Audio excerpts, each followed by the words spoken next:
Today on Online for Authors, I'm chatting with EB Mendel, author of If Frogs Could Fly. Welcome, Howard. Thank you. I'm super excited to have you. It was a very interesting book. But before we really get into it, can you give the listeners just a really quick explanation as to what they're going to find when they open up the cover of this book?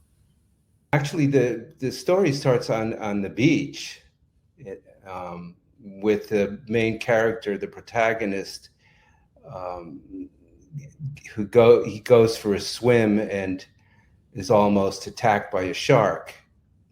So that's kind of where we start, right? Yeah, I don't want to. And then things get a little crazy from there, and they change. There's a lot that happens in this book. But I want to start with something that I found pretty fascinating. So this book was originally published in 2016. That's right. But there is a real relevance because there's a global pandemic. And I thought it was so astounding how you wrote this in 2016, a full 4 years before, or it was published a full 4 years before the global pandemic that we had. Where did the idea come from for a global pandemic? That's interesting. I have to go back into my archives for that answer. I think I wanted a story that would kind of entice people, if that's the word, get them kind of interested in something big. Right. The story was originally completely different what it turned out to be. I had no idea. I thought the characters were going to be like these animated things, maybe even like frogs, but that seemed a bit kind of too strange for my taste. And after like 12 drafts, it turned into, real people. But of course, a lot of strange things happened to those people. Right. In their pandemic, it starts out because somebody got too close to a frog, right? And then they kissed the frog. It's kind of like that old fairy tale kind of theme. The princess would kiss the frog. Yeah, and, kind of use that. Yeah, and so the people ended up starting to become more frog-like. We would see them changing and becoming more frog-like, and then we see all of the things that happen, and so many of those things that we saw happen were very similar to the kinds of things that happened during COVID. Yeah, aside for the fact that no one died, no one dies from that. It's called the human amphibian virus. Right. And so no one dies from it, but in terms of how people were treating one another and the need to stay away from people and the scared of one another and all of that stuff that came out, I just found it really fascinating that was before the virus. So this isn't like you took something that had happened. You made this up in your head and did a great job of kind of describing how different people are going to react to this. Mm-hmm. To elaborate on that that virus, it didn't happen kind of right away, the idea for it, but then I got it. Once I got it, it was like I just ran with it. Everything kind of fell into place. It's like, okay, I'm creating this like terrible disease, and then what would happen? Yeah, and I even like was surprised at times. Absolutely. There's one line in there, and I can't remember exactly where in the book it was, but the president of the United States comes out essentially and says, like we're doing everything we can, and it's my main goal is to fix this. And I started to laugh because I thought, wow, if that doesn't feel exactly like what was happening when this was going on in real life for us. So yeah. Well, that's actually on the back of the book. Okay. The president's address. It all happens on Thanksgiving in this hotel, and even the president has the disease, right? And this disease, unlike COVID, this disease changed the way people looked. So you could look at someone and know if they had been affected. And Yeah, it changed the way they looked, and it changed the way maybe they sounded. They sounded right. It changed their voice. They would get the throat sac. They were getting Right. spots on their skin. Mm-hmm. There was one section where a lady was talking about the different things that she was doing in order to get rid of her spots, and it was I just found it really, really interesting, because wouldn't that be the way humans would be? If all of a sudden we started to change that way, we would be trying to come up with ways to fix all of that. Yeah, the green skin and the green skin. Exactly. Oh my God. One of the things too, early on, there is a team of researchers, and they're looking for one of the lost tribes in Israel in Peru. And my first thought was that true? Like, has there ever been someone looking in Peru for the lost tribes, or was that also completely made up? I guess made up, but that there was a population of Jewish people and communities that did live in Peru a few hundred years ago. Mm-hmm. I don't know if there could have been. I mean, it's a possibility. There has been talk that there was a lost tribe in the American Indian.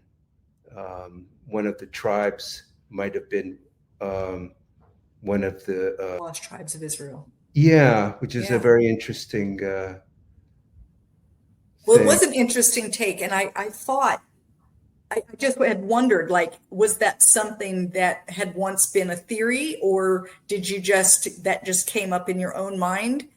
And then did you have to do any research to make all of that work? I didn't really do too much research on that. It's just kind of more satire than anything else. Yeah. Right. The book also had a lot of 1960s references, lots of the sexual revolution, the drugs, lots of references in that manner. What made you decide to go with that? Why did you choose the 60s references? Well, I kind of grew up in that era. I was too young to go to Woodstock. But I was, and that's a story for another book I have, like almost going to be published soon, probably in July. I went with that because I was kind of involved with kind of that culture, and in the 70s, I hit the tail end of that. Did you have to do any research for this book at all, or is I did tons of research. Well, let's talk about that. What kind of research did you do? What kind of things did you find? Everything from like Miami Beach to Peru, Iquitos. What was Iquitos like? The Amazon River, the jungle. Research about shamans. Research about different places in Peru, like Lake Titicaca in upstate New York, in the Catskills, and all that kind of stuff. And I did some traveling to these places, and was actually visited these areas that I wrote about. So they weren't. So did you go to Peru? No, I've never been to South America. Okay. I didn't participate in any ayahuasca ceremonies. No. I asked a friend of mine once if I should go, and like, since I'm writing it, he said, no, I wouldn't do that if I were you. No, probably not a great idea. But you did do like the United States things. So you went down to Miami and you went up into the Catskills and and I actually lived in the town of Woodstock for a couple years. That's and interesting. I lived in places like the Adirondacks. Mm-hmm. So I knew about these places. So it wasn't really that hard to like write about, these things. Just Right. Absolutely. Let's talk about the title. It's If Frogs Could Fly. Uh-huh. And first of all, where did the title come from? And then second of all, how difficult was it for you to come up with the title? I hate coming up with titles. I I must have had about 10 different titles. When I came up with that, I said, why not call it a frog? I don't know even how. It just, all of a sudden, it just popped into my head one day. I think I was walking on the beach or something. How about if frogs could fly? And then I kind of connected it with the traveling. Right. There was a lot of airport scenes. Yeah. It's kind of a cute, kind of a catchy kind of. It is catchy. It reminds me of a saying where people say, if pigs could fly, and they kind of mean that like it isn't possible, it can't happen. And so when I think of your book, I always think if pigs, no, it's not pigs, it's frogs, if frogs could fly. But I just know for me, coming up with a title that kind of encompasses the book is very difficult. I struggle over my titles. So I'm glad to hear, or not glad, I mean, I'm sorry that it's happening to you too, but I'm glad I'm not the only one who doesn't just immediately come up with a title and know what they're going to call their book. Yeah, I needed to have a title. It was important that and once I had it, it was like, okay, I don't have to worry about that. Right. And then you went on. So you do it opposite of what I do. You like your title first. And I tend to not have a title until I'm done. So do you sit at a computer or do you write it out by hand? That was my first novel. So it was very experimental. And I would sometimes I would go off in the morning and go walk on the beach with a notebook. Mm-hmm. And usually it would just write down like ideas of what I wanted to do. Even like finding a title of was just like that, writing down different things in a notebook, different names and titles, and then things would start to materialize, and I'd go to the computer and write down like the first chapter. I ended up cutting like a lot of stuff out of it. Yeah, that happens a lot. I think especially with first novels is you've written down so much, you've got everything, and then you have to go back and say, okay, what do I not really need here? And I think I think it may be even still overwritten. It's the first one. It's the first one. What you got, there it is. Right. What do you want people to walk away with? So they're going to get a cool story. It's, definitely got a lot of twists and turns to it. But what else do you want them to get from this other than just a good read? That, you can have fun in life, and despite your challenges and stuff. And fantastic. Yeah. So you alluded to the fact that you are writing something and that you're hoping that it comes out this summer. Do you want to tell us a little bit about that? Like, does it have a title? And do you want to give us maybe just a title synopsis as to what that book's about? I could. The title of the book is called The Miraculous Adventures of Willy Mays. Okay. People might think it's like about the baseball player, but it's not. It's spelled, the last name is spelled Maze. And this character, Willy Mays, grows up in New York. Every kind of boy wants to be a baseball player, and he goes to school, and his interests are music, and he takes up the clarinet. This is kind of coincides with my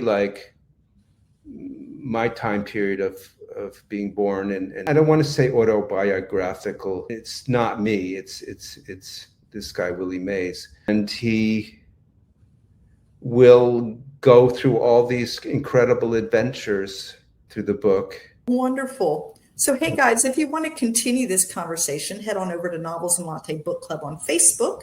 There you'll have a chance to win a free digital copy of If Frogs Could Fly. Just read the post and tell us something you liked or learned on this podcast.